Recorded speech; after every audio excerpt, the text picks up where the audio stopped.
আজকে আমি কাঁচা লঙ্কা কাটতে কাটতে কীভাবে যে ভুলবশত ওই ঝাল হাতটা আমার চোখের মধ্যে দিয়ে ডলে ফেললাম বুঝতে পারছি না। তারপর আমার সাথে যা ঘটলো কী বলবো বন্ধুরা।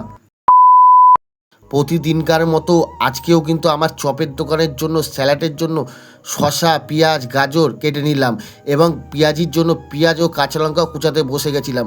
কিন্তু হঠাৎ যে এরকম একটা ঘটনা ঘটে যাবে আমার অজান্তে, তা আমি বুঝতে পারিনি। প্রতিদিনই কিন্তু আমি এরকম লঙ্কা কুচিয়ে থাকি। এরকম দুর্ঘটনা কিন্তু আমার সাথে আগে ঘটেনি কখনো, ভুলবশতও ঘটেনি বন্ধুরা। কিন্তু আজ যে কী হলো, যখন কাঁচা লঙ্কা কুচাচ্ছিলাম হট করে চোখটা আমার চুলকাচ্ছিল, আর সেই সময় চোখটা চুলকানোর জন্য ওই ঝাল হাতটাই কিন্তু আমি ভুলবশত দিয়ে ফেলি। তারপরে বন্ধুরা যা হলো তোমরা তো দেখতেই পাচ্ছ। চোখটা এত জ্বালা পোড়া করছিল কী বলবো বন্ধুরা। সঙ্গে সঙ্গে কিন্তু আমি দৌড়ে গিয়ে কলপাড়ে চলে যাই এবং কলপাড়ে গিয়ে জল দিতেই থাকি। তবুও আমার চোখ কিন্তু জ্বালা পোড়া কমছিল না। বিশ্বাস করো, জীবনে এত কষ্ট মানে আমি মনে হয় আগে পাইনি কখনো। এত জ্বালাপোড়া করছিল।